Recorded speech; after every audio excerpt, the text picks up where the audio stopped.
আজকের ভিডিওতে আমরা আলোচনা করব ম্যানোস 10 ট্যাবলেট সম্পর্কে। এটি একটি ACME ল্যাবরেটরিজ LTD এর একটি জনপ্রিয় ওষুধ।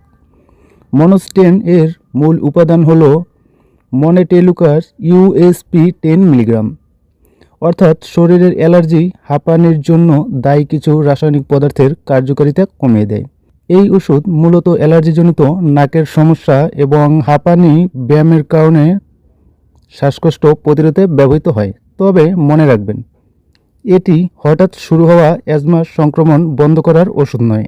ম্যানোস 10 সাধারণত অ্যাজমা নিয়ন্ত্রণ, অ্যালার্জিটিক রাইনাইটিস অর্থাৎ হাঁচি, নাক দিয়ে পানি পড়া, নাক বন্ধ হওয়া এবং চোখ চুলকানোর মতো সমস্যায় ব্যবহৃত হয়। এছাড়া ব্যায়ামের কারণে হওয়া শ্বাসকষ্ট প্রতিরোধের এটি কার্যকর। তবে অনেক সময় ডাক্তাররা দীর্ঘমেয়াদী অ্যালার্জি নিয়ন্ত্রণের জন্য এই ওষুধটি দিয়ে থাকেন। তবে এটি শুধুমাত্র চিকিৎসকের পরামর্শ অনুযায়ী ব্যবহার করা উচিত। কিভাবে ব্যবহার করবেন? প্রাপ্তবয়স্কদের ক্ষেত্রে সাধারণত দিনে একবার 10 মিলিগ্রাম বেশিরভাগ সময় রাতে খাওয়ার পরামর্শ দেওয়া হয়। খাবারের সাথে বা খাবার ছাড়াও খাওয়া যায়। প্রতিদিন একই সময়ে ওষুধ খাওয়ার চেষ্টা করুন। যদি একটি ডোজ খেতে ভুলে যান, মনে পড়লে খেয়ে নিন। তবে পরবর্তী ডোজের সময় হয়ে গেলে একসাথে 2টি ট্যাবলেট খাবেন না। ডাক্তারের পরামর্শ ছাড়া ওষুধ বন্ধ করবেন না। কারা কারা ব্যবহার করতে পারবেন? যাদের বয়স 15 বছর বা তার বেশি এবং যারা অ্যাজমা বা অ্যালার্জিক রাইনাইটিসে ভুগছেন, তারা চিকিৎসকের পরামর্শ অনুযায়ী ম্যানোস 10 ব্যবহার করতে পারেন। যাদের ব্যায়ামের সমস্যা এবং শ্বাসকষ্ট হয়, তাদের ক্ষেত্রেও ডাক্তার এই ওষুধটি দিতে পারেন। এবং কারা কারা ব্যবহার করবেন না? যাদের মন্টেলুকাস এর প্রতি অ্যালার্জি রয়েছে, তারা এই ওষুধ ব্যবহার করবেন না। গর্ভবতী বা স্তন্যকারী মায়েদের ক্ষেত্রে শুধুমাত্র চিকিৎসকের পরামর্শে ব্যবহার করা উচিত। এছাড়া হঠাৎ অ্যাজমা অ্যাটাক হলে এই ওষুধ খেয়ে লাভ হবে না, কারণ সেক্ষেত্রে দ্রুত কার্যকর ইনহেলার ব্যবহার করতে হয়। ম্যানোস 10 এর পার্শ্ব প্রতিক্রিয়া।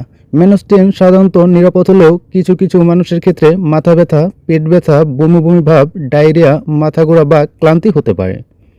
তবে খুব বিরল ক্ষেত্রে ঘুমের সমস্যা, অস্বাভাবিক স্বপ্ন, মেজাজের পরিবর্তন, উদ্বেগ বা বিঘ্নতার মতো মানসিক উপসর্গ দেখা দিতে পারে। এমন কিছু হলে দ্রুত চিকিৎসকের সঙ্গে যোগাযোগ করুন।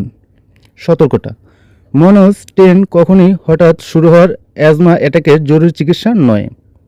আপনার যদি রেস্কিউ ইনহেলার ব্যবহার করার প্রয়োজন হয়, সেটি সবসময় কাছে রাখুন। লিভারের সমস্যা থাকলে বা অন্য কোনো দীর্ঘমেয়াদী রোগ থাকলে অবশ্যই চিকিৎসককে জানান। অন্য ওষুধ খেলে সেগুলোর বিষয়ে চিকিৎসককে অবহিত করবেন না। বর্তমানে বাংলাদেশে ম্যানোস 10 মন্টেলুকাস 10 মিলিগ্রাম এর প্রতি ট্যাবলেটের আনুমানিক দাম 18 থেকে 22 টাকা। 30টা ট্যাবলেটের একটি বক্সের দাম সাধারণত প্রায় 540 থেকে 660 টাকা হতে পারে। তবে এলাকা, ফার্মেসি এবং সময় ভেবে কিছুটা দাম পরিবর্তিত হতে পারে। ভিডিওটা যদি ভালো লাগে তাহলে একটি লাইক দিন, চ্যানেলটি সাবস্ক্রাইব করুন এবং বেল আইকনটি অন করে রাখুন, যাতে পরবর্তী ভিডিওতে আবারও নতুন একটি ওষুধের বিস্তারিত রিভিউ নিয়ে হাজির হব। ধন্যবাদ।